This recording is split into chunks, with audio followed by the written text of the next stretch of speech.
You've had an opportunity to look at the OSI model. The OSI model, that 7-layer model, has all the different types of information in it.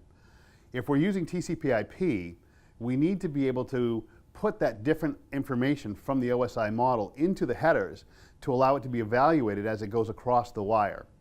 In the OSI model, we have 7 layers that we use. In our standard TCP/IP header, if I'm talking about data going from my PC out to a web server someplace, I have to look at all the different encapsulation components and how we put that. Again, we'll talk about the OSI model for now, how we put that in place after the fact. If my machine right here, PC1, is going to go to a web server out here, we shall call this, we'll call it Google for giving it some sort of a name that we can do. My machine has to build that whole data structure that includes the application request. It includes the port numbers that we're using. It's going to include the IP addresses, source and destination, as well as layer 2 information in here. And that's the overall PDU structure, which is Protocol Data Unit, that we use. And we use a process called encapsulation to build this PDU, and then we use decapsulation on the other side to actually read the application data. If we assume that we're going out to Google, for example, then the first thing that happens is my browser is going to create a GET request for that web page. It's going to have an HTTP, Hypertext Transfer Protocol header, and in the body is this GET request. That's what needs to go from my PC to the web server asking for a web page. How do we get it here? Well, we need to establish communication with that web server directly. And we do that by building up the stack or the header pieces. So we're going to encapsulate the HTTP header with a TCP header. That's Transmission Control Protocol. The TCP header has our source and destination ports on it. The destination port here being 80, which is my web server.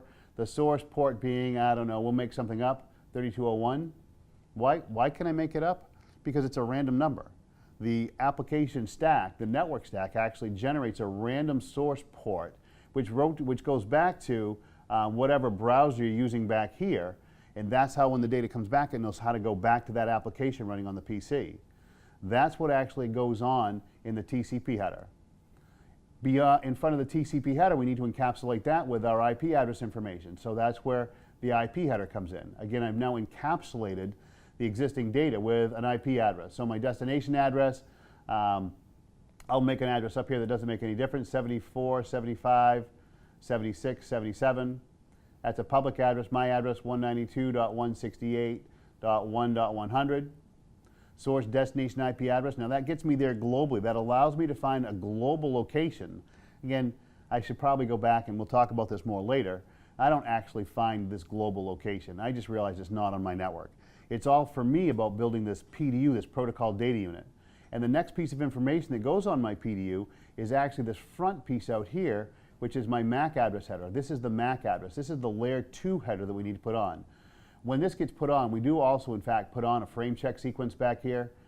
It's an error checking code to make sure that nothing gets flipped along the way. This MAC address right here becomes a key piece for us. How do we get this?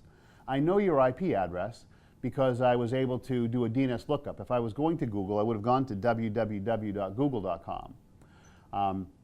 When I do that, my DNS, my domain name system server, gives me back an IP address, and that's what we put on. TCP uses port 80 as a destination port. Well, that's the well-known port. We know that. How do I know the MAC address? Well, that comes down to my IP address that we put on. In this particular location, from my PC to my router, the MAC address, the source, is going to be my PC, and I'll just make up a hexadecimal number here, 0F, and my router, 0A. That's the MAC address pair that we put on. So my destination 0A and my source DF, or 0F, I guess. Doesn't matter. They actually both work. They're hexadecimal, so it looks like a D, so we'll go with that here. Now, yes, I know the MAC address is much larger than this, but I'm not going to put all 48 bits down here. We're just really trying to look at this overall data structure that we built, and that's the PDU structure that we put in place. The PDU structure, there's actually one more piece that goes along with this. It's the actual bits. When we put it on the wire, it becomes radio frequency, it becomes pulses of light, it becomes something, but that data stream actually has to go out on the wire. So this whole thing makes it. How does it actually work? Well, my frame goes up here to my router sees its destination MAC address, it takes that information off, it looks at the destination IP address, says, hey, I know where that address is, and then the router actually builds a second MAC address header. So the router decapsulated the frame header, looked at the IP address, and sent it on. In this case, there's only one router. We can't see what's in this cloud structure here, so we'll assume that this router knows exactly where the web server is. Maybe it's directly connected. At some point, the server itself gets the MAC address. The server sees its own MAC address in there. So what the server does is it takes the MAC address off and then hands it up to the IP address, the IP component, the IP executable, the IP service running inside the web server. The web server goes, hey, that's my IP address. That's really cool. It makes a note. It's called a transaction or translation. Or a connection. Actually, we call it a Windows socket, where it looks at the original source IP address that it needs to go back to. It goes, hey, that's really cool, and it takes that header off. Now, I blew away the port when I just erased that for you, so let me put the port 80 back in here. After the IP address gets removed, the header, then the server takes a look and says, TCP, oh, that's application port 80? Ah, port 80, this needs to go to my web server application. So now that header gets removed. Again, this is the decapsulation process, and we actually hand the HTTP GET request up to the server. The server takes a look at the HTTP GET request, I'll put my PDU back, and actually answers back to the original IP based on that request. And that process is called encapsulation. Wow. That process is called decapsulation. Sorry about that. Encapsulation is when I put the headers on. Decapsulation is when I take the headers off.